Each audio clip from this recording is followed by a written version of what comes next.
नमस्कार विद्यार्थियों। आज एक महत्वपूर्ण संसाधन जिसको हम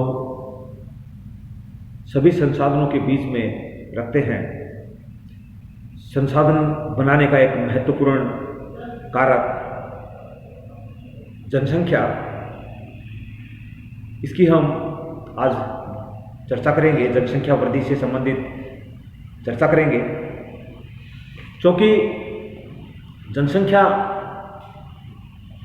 किसी देश, किसी क्षेत्र में एक महत्वपूर्ण संसाधन होता है और इसके आधार पर वो क्षेत्र विकास करता है और उसकी आर्थिक स्थिति में मजबूती दिखाई देती है। लेकिन जनसंख्या का जो प्रारूप है, जनसंख्या की जो संख्या है, वो किसी भी देश में संख्या के हिसाब से उनकी विभिन्न गतिविधियों को प्रभावित करती है।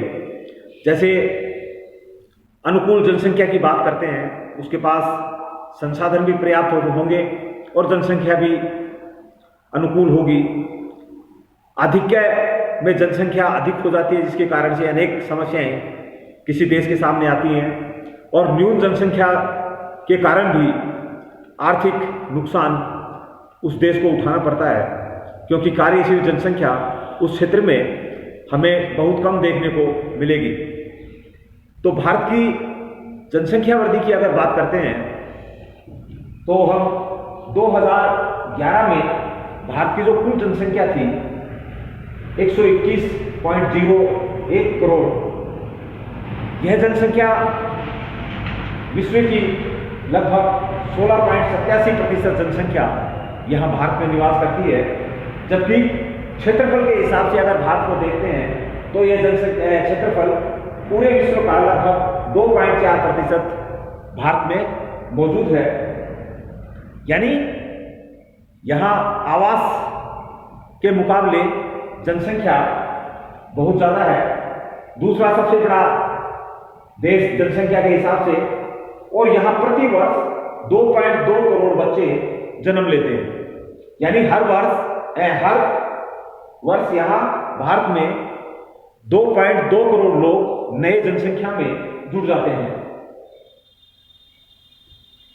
अर्थव्यवस्था में सुधार न आने का कारण भारत में, क्योंकि जनसंख्या विस्फोट की स्थिति 2 दशकों तक रही, जिसके कारण से हमारी जो अर्थव्यवस्था है उसमें सुधार बहुत कम हुआ, क्योंकि जनसंख्या की तीव्र गति से यहाँ वृद्धि देखने को मिली हमें। जब हम 1951-61 में जनसंख्या वृद्धि की बात करते हैं तो यह जनसंख्या वृद्धि 1.84% रही। 61 से 71 के बीच में जब जनसंख्या वृद्धि की बात करते हैं 2.24% प्रति वर्ष। 91-2000 की बात करते हैं 1.93% यह जनसंख्या वृद्धि प्रति वर्ष रही, और 2001 के अनुसार यहाँ 102.87 करोड़ जनसंख्या जुड़ गई, और 2011 में यह कितनी हो गई? 181.08 करोड़। तो जनसंख्या की निरंतर वृद्धि और जो प्रतिशत है वृद्धि दर का, वो लगातार स्थिर अवस्था में है। तो इसके कारण हम डेमोग्राफिक ट्रांजिशन की तीसरी स्थिति में हम पहुंच गए हैं, लेकिन जनसंख्या वृद्धि हमारी लगातार बढ़ रही है, जिसके कारण से हमारी अर्थव्यवस्था में सुधार की गुंजाइश बहुत कम रहती है। यहाँ हम डेमोग्राफिक ट्रांजिशन की अगर बात करते हैं, जनसंख्या वृद्धि से संबंधित एक सिद्धांत, उसमें 3 अवस्थाएं बताई, और तीनों अवस्था में प्राथमिक, द्वितीयक और अंतिम, युवा, प्रौढ़ और जीर्ण अवस्था, इन तीनों अवस्थाओं को विकासशील देश, विकसित देश और अल्प विकसित देश, यानी अल्प विकसित, विकासशील और फिर उसके बाद में विकसित देश, यहां पर हम युवा अवस्था की बात करते हैं तो इस अवस्था में जन्म दर और मृत्यु दर दोनों उच्च रहती हैं, फलस्वरूप जनसंख्या की वृद्धि बहुत धीमी गति से होती है। यह स्थिति हमें अल्प विकसित देशों में देखने को मिलती है, जहां पर चिकित्सा सेवाओं का अभाव देखने को मिलता है, शिक्षा का प्रसार नहीं है। उन क्षेत्रों में ये स्थिति हमें देखने को मिलती है। द्वितीय अवस्था की हम बात करते हैं, चिकित्सा सेवा के विस्तार के कारण यहाँ पर मृत्यु दर गिर जाती है, लेकिन जन्म दर वैसी की वैसी बनी रहती है। तो मृत्यु दर के गिरने के कारण जनसंख्या में तीव्र वृद्धि यहाँ होती है इस अवस्था में। और विकासशील देश, विश्व के अधिकांशतः विकासशील देश हैं, वो इस अवस्था से गुजर रहे हैं। और तीसरी अवस्था की बात करते हैं। तीसरी अवस्था में दोनों स्थिति नेगेटिव चली जाती है, माइनस में चली जाती है, मृत्यु दर और जन्म दर। फलस्वरूप जनसंख्या लगातार उस देश में या उस क्षेत्र में कम हो रही है। ये स्थिति आपको जो विकसित देश हैं उन विकसित देशों में देखने को मिलती है। तो भारत इस सिद्धांत के अनुसार द्वितीय अवस्था के अंतिम चरण में है, और आने वाले जो दशक हैं उनमें भारत की जो जनसंख्या वृद्धि दर है वो शायद नीचे आए। जहाँ भारत में जनसंख्या वृद्धि के कारणों की अगर हम बात करें तो जनसंख्या वृद्धि के कुछ महत्व कारण जो ग्रामीण और शहरी क्षेत्र पर अलग अलग प्रभाव हमें दिखाते हैं, इनका प्रभाव हमें देखने को मिलता है। निर्धनता की बात करते हैं। ग्रामीण क्षेत्रों में आज भी